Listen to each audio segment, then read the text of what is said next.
IQ Flow presents, Are You Really a Good Person? Here's how to know. Most of us like to believe that we are good people. We hold the door open for others, say please and thank you, and avoid intentionally hurting anyone. But beneath these surface-level gestures lies a deeper question. What does it really mean to be a good person?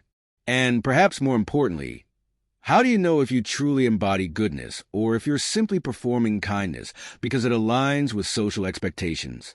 The illusion of goodness. One of the hardest truths to confront is that being seen as good is often easier than being good. Many of us curate our behavior to fit the mold of what is socially acceptable. We perform acts of kindness, but may secretly expect praise or recognition in return. Are you kind because it's part of who you are or because you like the image it creates of you? In a world where social media highlights our best moments, this line becomes increasingly blurred.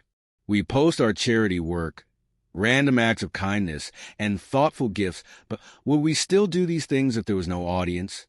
When no one is watching, do you extend that same grace to people who inconvenience you, frustrate you, or cannot repay you? Moral complexity. The flaws we ignore.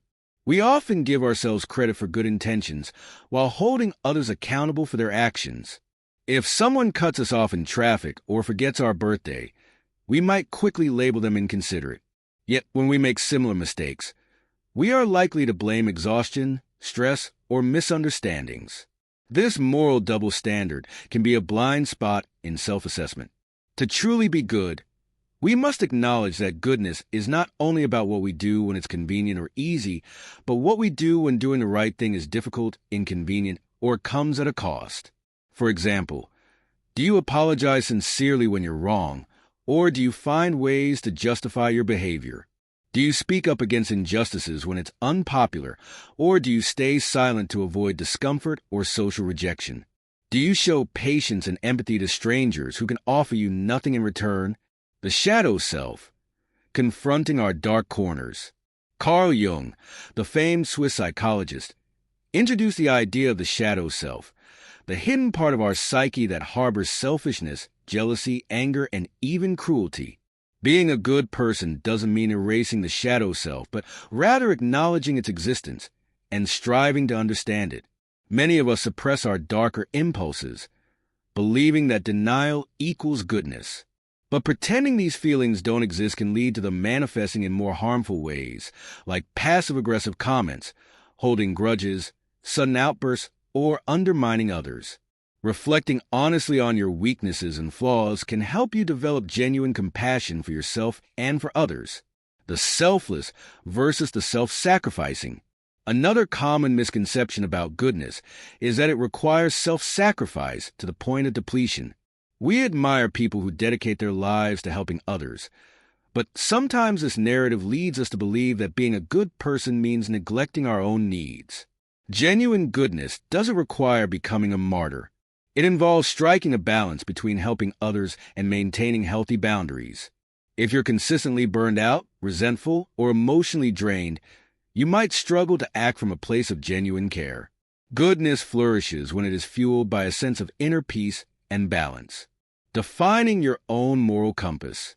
It's easy to adopt society's definitions of goodness without questioning them. However, true moral growth requires us to develop our own moral compass. Think about this. What values guide your decisions?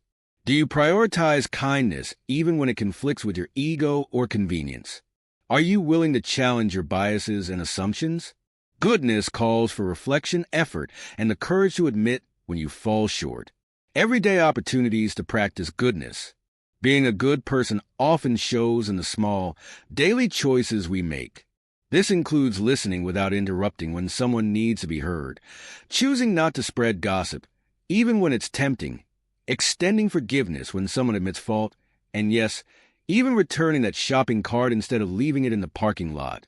Small actions add up, creating ripples that extend outward into your relationships and community.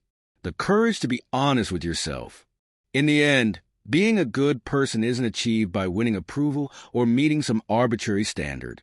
It consists of being honest with yourself, holding yourself accountable, and striving to grow. It means asking difficult questions.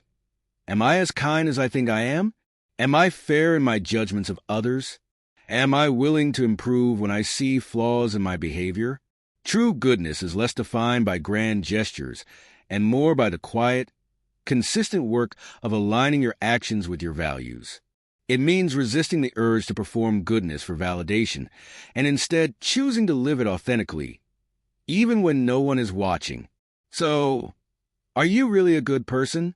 If the answer is uncertain, remember it's not a final verdict, but a lifelong question worth exploring. While you may never achieve moral perfection, you can always strive toward a more thoughtful, compassionate existence. If you enjoyed this video, give it a thumbs up and share it with your friends so we can keep making them. For more videos like this, hit the subscribe button and don't forget to click on the notification bell. Also, to learn more about many other interesting topics, be sure to check out our other videos as well.